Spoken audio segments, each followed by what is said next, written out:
because otherwise you've completely demoralized the team and the player and probably a way forward going into next season.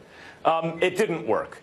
And at any rate, if the Raptors aren't good enough to beat the Cavs, it's because they're not good enough to beat the Cavs. To say, like, well, right, we need to try something else. No, you're not going to get it done without Rosen. And now you've lost DeRozan. There's no coming back from this. At a certain point, you've got to play country hardball, you know? Like the pitcher throws 100 miles an hour. He's facing the home run hitter. You don't try to beat him with your third best pitch, some off-speed slop to try to trick him. You got to challenge him with the heater. And he might hit a home run. You know, like that just might happen, but at least you lose with your, giving yourself the best possible chance you have. And DeRozan is their best player. So dance with who brung you. It may just be, and in fact, it quite obviously is the case, you're simply not good enough. That doesn't mean you start to do this stuff, because Stephen A., it's not just about now, it's about forward. Did you see a way forward with DeRozan on this team?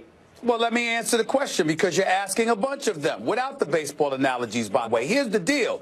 DeMar DeRozan, Dwayne Casey Dwayne Casey did not just speak about his offense. Dwayne Casey spoke about effort. He spoke about defensively, what he was doing defensively. He talked about how, yeah, there's going to be games when you don't miss shots, when you don't make shots. But there are other things that you can do to make yourself effective and productive. So if the coach elects to sit down his star player, who he paid $139 million to, who's led the team in scoring and led the team all year long, and he's never done this before, and we want to, in the same breath, recognize the greatness of Coach Dwayne Casey, who, by the way, if he were to be fired, would have another job inside of a week, by the way. Let's be clear about what he is saying here and be fair to this man. His hand was forced because he's looking at his star, who, by the way, Max, you have to make up your mind about. If LeBron is so great and he's so awesome and he's so sensational in so many ways, is it possible that he might have stripped and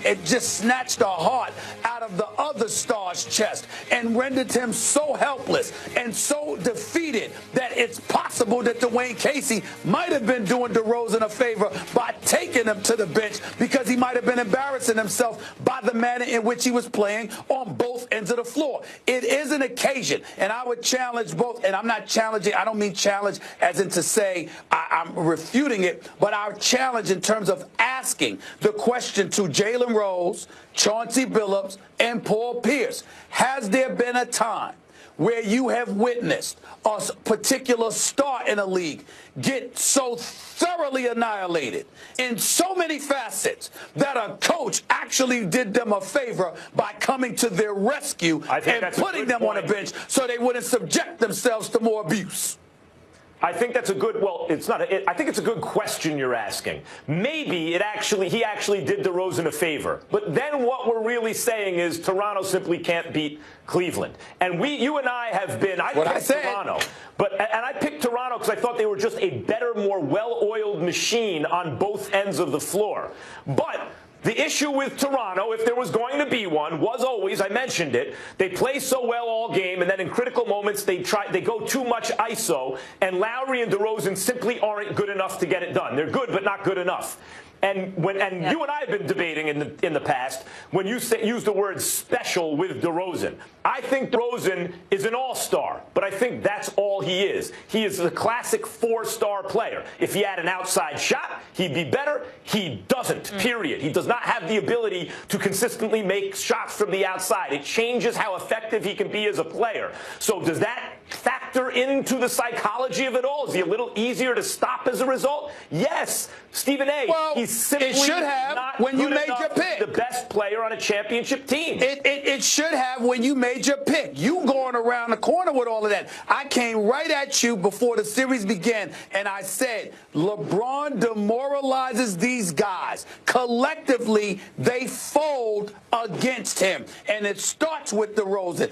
That's the kryptonite, unlike any other team, and that is exactly what has happened. Yeah, good shot. They might get swept tonight in front of the Cavs home crowd. That game, 8:30. Coming up, guys, Draymond Green said he couldn't sleep after the Warriors' Game 3 loss to the Pelicans, so he had to hit up KD late night. Find out what he said next. And the Sixers embarrassed themselves on Saturday night in more ways than one. The fellas break down if the process is broken. First Take, just getting started. I'm not this way because I'm on camera.